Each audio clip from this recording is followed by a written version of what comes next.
Well, hi. Many of you don't believe me, but I have another job, so I'm just going to show you. This is Insignia, where I work, and I came in a little bit early so that I can do some of this for you. So, we're just going to do the first page of the midterm review. I'll start with number 1. Most of this is about properties, so hang tight. Alright, in the step-by-step simplification of the expression below, which property is not used? Now be careful because they say not used. When we look at this, I have 3, and then I have 1 plus x inside parentheses. On the next line, what changed? The only thing that changed is the x and the 1. They switched order. Switching order, again, is commutative property, so it's not this one. The next line, they show that it's 3 times x and 3 times 1, which we all know is distributive property. That's the easiest one to figure out. It's not that one. Now I have 3x plus 3 on the next line. So I got to figure out, is this identity or associative? We all know that associative property is where the parentheses change. So different things are hanging out inside of them. Up here, we have x and 1 inside on both of these. So the parentheses did not change. So now we're looking to find identity property. Identity property, there's 2 of these. The additive is when you add 0 and nothing happens. Or the multiplicative, where we multiply by 1 and nothing changes. So we see here we have 3 times 1, nothing changed, it became 3. So identity property was used. So we come over here and we have option 1, associative property, which was the only one that was not used.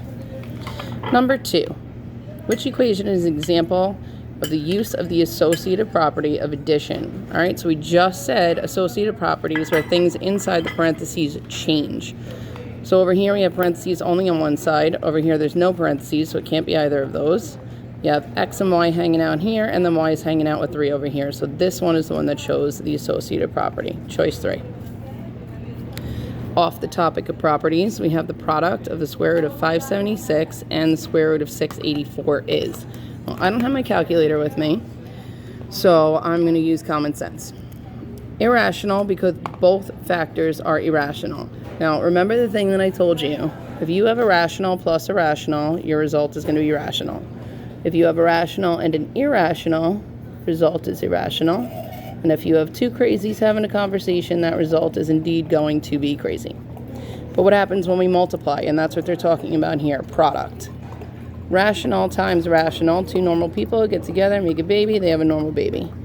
Normal person multiplies with an irrational and their baby is crazy, and then you have that irrational times irrational where anything can happen.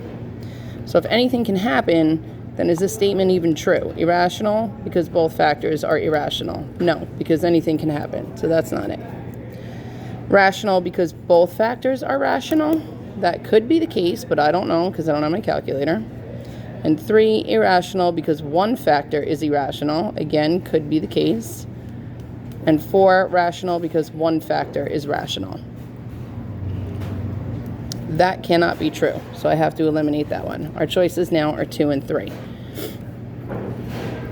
Since I don't have my calculator, I'm going to leave you to put the square root of 576 times the square root of 684 in your calculator, get a whacked out decimal, press math, frac, and see if it turns into a fraction. If it doesn't, then it's going to be the irrational choice, which please remember, irrational because it cannot be expressed as a fraction.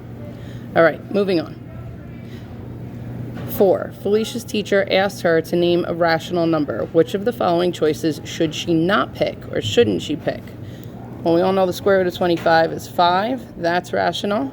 3/5 is a fraction. That's rational. -7 is an integer, that's rational, and the square root of -4 is something crazy, so we know that's our option. Number 5, part of Jennifer's work to solve this equation below is shown. What happens from here to here? If you get this wrong, I will be so angry with you because it's the easiest one to say, distributive property.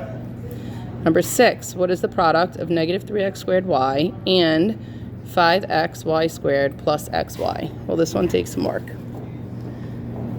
-3x squared y, and we have to distribute times 5xy squared plus xy. Okay, when multiplying with powers, we multiply the number and add the exponents. So I'm going to go here, negative 3 times 5 is going to give us negative 15. We have 2 x's here and 1 here. If I add those, that gives me x to the third. 1 y here, 2 y's here, so that's y to the third. And we distribute again. If there's no number in front, we know it's 1, so it's minus 3. 1x here, 2 x's here, 1x here, x to the third. And 1y and 1y will give us y squared. So we're looking for negative 15x to the third, y to the third, minus 3x to the third, y squared, choice 1. Easy peasy. And number 7, which of the following must be an integer? Okay, let's remember integers do not have, that's right, decimals. So the length of a calculator in meters. Is the length of a calculator, or any calculator, going to be exactly a certain amount of meters? Might be, might not be. Not the best choice for an integer. 2, the number of students in a math class. Are we going to have half of a student in a math class, or 3/4 of a student in a math class? Probably not, and some of you will argue and say, what if they have only 2 legs and 1 arm? Okay, they could be missing a limb, but they're still a person. 3, time it takes for a pencil that fell off the desk to hit the ground in seconds. Well, that could be 1.3459 of a second. So that one has decimals, no good. 4, the average of 2 test scores, which are integers. Now, this is the one they throw in to trick you because they talk about integers. But if I was finding the average of 2 tests, being a 97 and a 98, the average would be 97.5, which gives me a decimal. So our only reasonable option here is 2. And that is page 1 of your math review. You better do it. Love you, bye.